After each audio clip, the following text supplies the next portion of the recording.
you, Drew and Breezy and David and Chris and Dee and Sandy and John and Ron and Russ. Russ, thank you, thank you, thank you.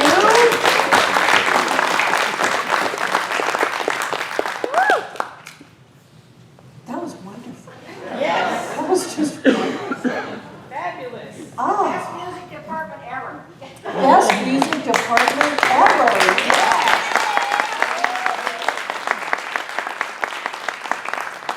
And what an appropriate song for our center, because that is what we do. Thank you. Deep breath, treatment for freedom. Together, I speak my word for myself, my center, and all its members and friends. I know love as the only reality. I am created out of love. Love is what I am. I know this love as absolute freedom in every area of my life, the life of my center, and all who call it home. I know our center's mortgages are paid in full, and I claim for all of us financial freedom with all debts paid and cleared. I release any sense of struggle or wrongdoing. I live in an abundant universe where there is more than enough for all. We experience freedom in every moment by always having more than enough money, vibrant health, and loving relationships. We are who we have come here to be. With hearts open wide, we see the world through the eyes of love. We are blessed, we are rich, and we are free. And so it is. And the points of power. I went back to the song. And we use our points of power. I always pay attention. I always tell the truth and tell it quickly. I always ask for what I want when I want it. I always take total responsibility for my experience. I always keep my agreements. And so it is. Yes, yes.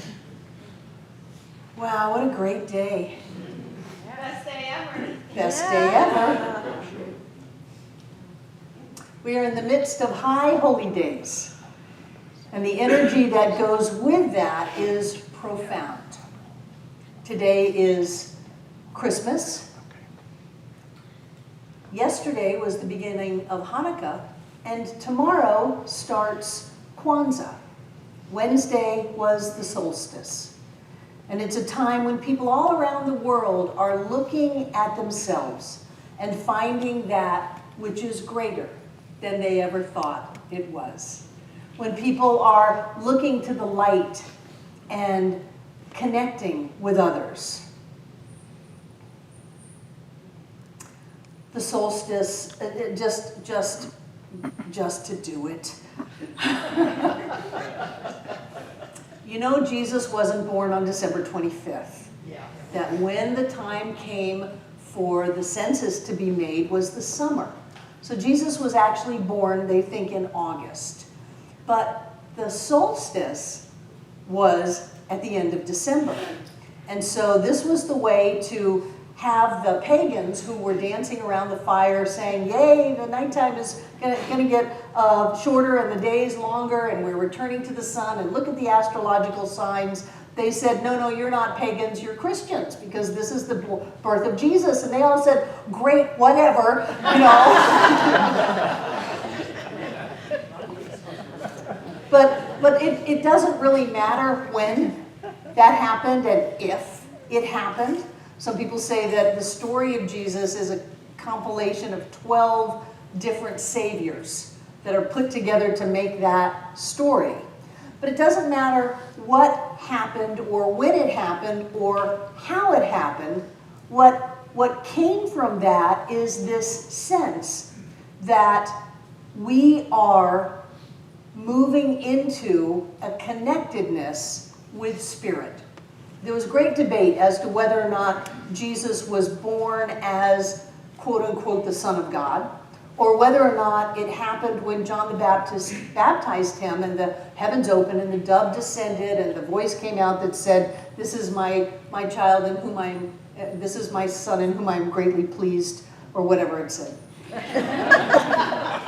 Because it's important that if Jesus was born the Christ, then that may have been the one and only. But if the human being became the Christ, then that means that that's open for all of us. And that's where it gets really important to us. Because if Jesus is the great exception, then all we can do is sit back and watch some guy up far away that came with different abilities and different connections and different mojo than we had, and we can never be that. But if in Science of Mind, as we say, Jesus was the great example, then that awakening of the Christ consciousness is able to be had for all of us. And so we tend toward the latter, that says we are all we are all individualizations of the divine, manifest in form on planet Earth as us. And not only is the ability to become the Christ within all of us, but that we already are that Christ being. Perhaps it's better to say it's within all of us to open to the awareness of the consciousness and the connection and the essence of being that we already are. And that's a process, I'll grant you that. Every time we have an opportunity to do what Jesus said, which is these things and greater you shall do also, don't worship me from afar, go out and heal the sick and raise the dead, and my favorite, pull the gold coin out of the fish's mouth, go out there and do these things. Every time we have an opportunity to do that and we do it, we open up more and more to experiencing that level of enlightenment or Christ consciousness. I forgot one more holy day. In the beginning of the month, I think it was December 10th, was the Bodhi Day, the day that celebrated Buddha's enlightenment under the Bodhi tree. And that too opens up the idea that Siddhartha was just your normal average prince, just dealing with the anxieties of princedom and living and trying to get away from his father and all that stuff. And through intense spiritual discipline, he became the enlightened one, the Buddha. And so in these holy days, I want to acknowledge the part of us, and look at you, you're here on Christmas morning. I want to acknowledge the part of us that knows we are supposed to be holy, that knows that we are spiritual beings, that there's a reality going on far beyond whatever these chairs and roof and beautiful labyrinth on the floor, that there is a reality to life that goes beyond all of that. And there's something within us that longs for that. And so we get up early and we meditate, and we do gratitude sheets, and we do our forgiveness work, and we use the tools that we have to try to let go of those baser energies, those energies of fear and anger and victimization and upset, and we move into a greater reality that says, hey, we're all in this together. We are all in this together. You are another myself, the Mayan statement of In Lakim, In Lakesh. That idea that says we can have our lives the way we want it if we put ourselves in alignment with who we want to be, then life has to manifest that. I think every time we take the high road, we bring in more of that Christ energy. I think every time we let someone off the hook, we bring more of the light in and more of the love as we open to that. And there's something so familiar with it. When you're in a wonderful meditation and you feel that love, sometimes it feels like a caress, sometimes it pours all over us, sometimes it comes from the depths of us and comes out. Have you felt that? When you feel that, it is so familiar. It is like, this is what life is supposed to be. This is who I'm supposed to be. I'm not supposed to be grappling with the world of effects and struggling and being frustrated. I am supposed to be in that energy that I and the Father are one. That Spirit as me is me now. I am supposed to be that. And so in these holy days, I think we strive for that. We reach for it. Hanukkah is all about the affirmation of abundance. That the oil burned, but did not burn up. When they didn't have enough oil to sanctify the temple for 7 days. And yet the oil lasted. It's a story that says you will always have enough. You will always have enough. It doesn't matter what it looks like. You will always have enough. That the physical laws of science don't determine what our lives are. That's why we walk on fire. What are we, nuts? 7 days from now, at 4 o'clock, we're going to go out there and take about half a cord of cherry wood, build it into a fire, pour an accelerant on it, and turn it into a giant blaze. And then most of the people will go back inside and process. And those of us out by the fire will make sure it's burned and ready for people to rake it out and walk on it. It's 1,200 degrees. They melt your engine block for your car at that temperature. And yet, 50, 100 people will walk across those coals and be perfectly safe. The other people will watch and have their own transformation. You don't have to walk to get transformed. But we do that to show ourselves that we are not bound by who we think we are, that there is a higher reality to us, that there is something that lifts us over the issues of life and carries us safely to the other side. And that's not something that we have to barter with or try to get or make a deal. That is something that we came as. We came as the Christ. We came as the Blessed One. We came as the Holy One. You are the Christ. You are the Buddha. You are all of the sages and saints throughout the eons. You are everyone that has ever healed anyone.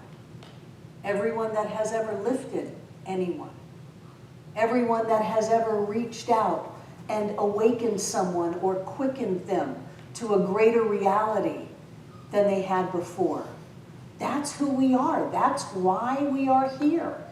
We have come to bring in the light. We are beings of light. We are holy.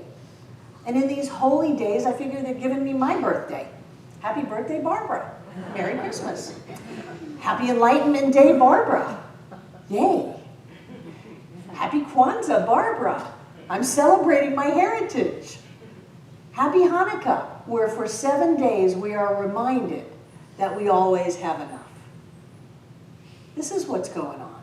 And right now there's an energy with the solstice and the shifting back to the sun.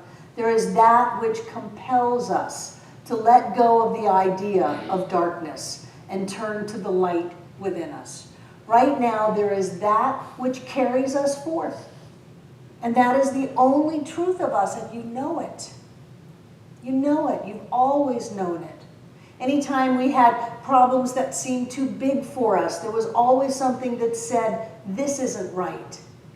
This is not the way it's supposed to be. Anytime the pain seemed too much to bear, there was always that within us that knew that there was supposed to be something different. And so we move forward every day, every way, opening up, giving a little bit more, doing our meditation, our spiritual practice, remembering that no matter what the outer looks like, there is a presence and a power within us that is greater than everything that ever has been, greater than everything that ever will be, that we have within us the ability to heal the sick. We've done it in this room. We have the ability to raise the dead. Some people came in here pretty much on death's doorstep. We have the ability to lift humanity into a higher state of consciousness. And so on this Christmas day, go ahead and take it as your own. This is your birthday. This is your celebration. They've got trees up for you. They're singing songs for you. Because if Jesus is just a guy that came in with something that nobody else will ever have, then what's the point? If Buddha did something that no one else could do, then what hope is there for us? I'm not someone who's going to sit by and hope that someone else can come in my life and save me. I'm going to save myself. And frankly, we're not lost. We are doing fine. We are right where we need to be on planet Earth. We are blessed beyond our wildest dreams. We are God made manifest as us.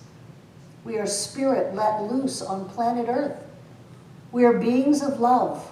We are beings of light. We have the power to do whatever it is we choose to do. Because the truth is that each one of us is the Christ. And so it is. Work it, Sam. It's got the baby rocking back there. So do we have anyone who's here with us for the very first time this morning? Yeah. Anyone want to fess up? You just want to say hi? Are you guys here for the first time? Thank you for being with us on Christmas Day. We're delighted that you're here. Margaret's going to give you a little card if you want to let us know some information about it. We'll tell you about stuff that happens here without inundating you with information. But we're really happy that you came to be with us today.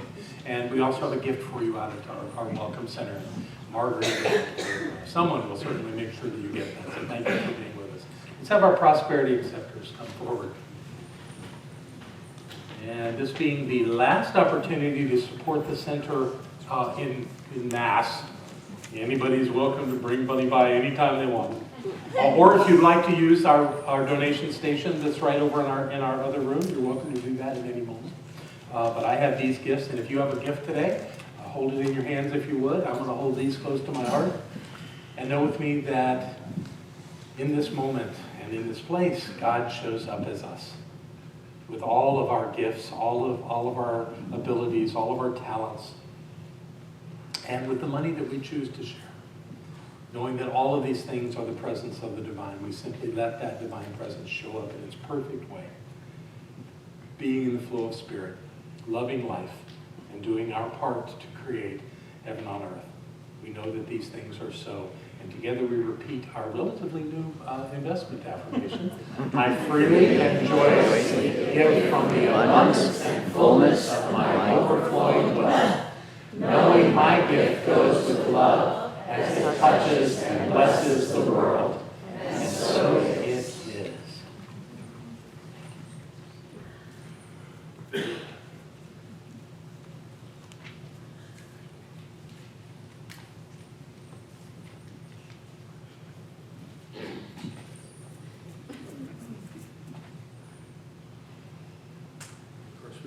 Everybody in the band touch the basket and bless it, put in whatever their gifts are, and then they're going to play a song with us.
blessings are flowing, the gift is unseen, and life is unfolding, love is revealed with open arms and open hands. I give and receive in love. I give and receive in love.